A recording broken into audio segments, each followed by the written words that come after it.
5 Fragen পাঁচটা ফ্রাগেন হচ্ছে প্রশ্ন, পাঁচটা কোশ্চেন যেগুলো আমাদের প্রতিদিন দরকার হয়, প্রয়োজন পড়ে,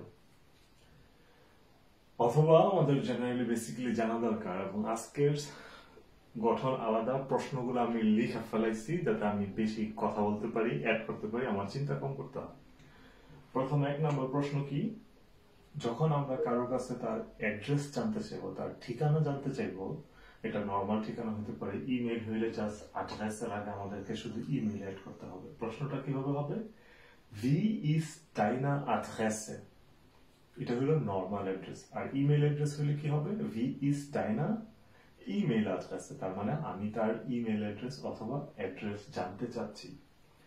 আমি যদি কারোর টেলিফোন নাম্বার জানতে চাই, মোবাইল নাম্বার, হ্যান্ডি নাম্বার জানতে চাই, তখন সেটা কি হবে, ভি lautet deine Telefonnummer, অথবা যদি হ্যান্ডি নাম্বার হয় তাহলে হ্যান্ডি নাম্বার হবে, ভি lautet deine Handynummer।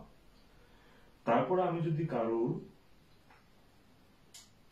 প্রিয় খাবার জানতে চাই, তার ফেভারিট ফুড অথবা ডিশ কি, সেটা যদি জানতে চাই, was ist dein Lieblingsessen, একটা ওয়ার্ড, Lieblingsessen।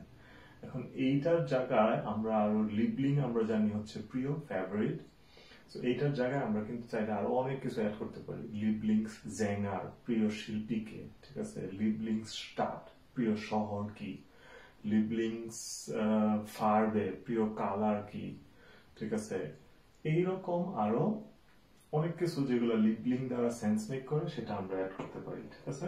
তারপরে কি আছে, যখন আমাদের কারোর বার্থডে থাকবে, গেটি হচ্ছে Geburtstag, জন্মদিন, তো যখন আমাদের কারোর বার্থডে জানতে চাইবো আমরা, সেটার জন্য কি হবে, wann hast du Geburtstag, তোমার জন্মদিন কবে অথবা কখন, সেটা জানার জন্য আমরা যে কাউকে এইভাবে প্রশ্নটা করতে পারি, wann hast du Geburtstag। অথবা অন্যভাবে বলা যায় wann bist du geboren, মানে তোমার কখন জন্ম হয়েছে। তো এটা হচ্ছে ইজি ওয়ে বলার জন্য। তারপরে আরো একটা প্রশ্ন, সর্বশেষ 5 নম্বরে কি আছে, wie heißt dein bester Freund, তোমার বেস্ট ফ্রেন্ডের নাম কি। আমরা যদি কারোর বন্ধু অথবা বান্ধবীর নাম জানতে চাই, তখন এভাবে আমরা জিজ্ঞেস করতে পারি যে wie heißt dein bester Freund। এখন যদি এখানে ফ্রেন্ডিন হয় তাহলে কি হবে, আপনারা সলভ করবেন।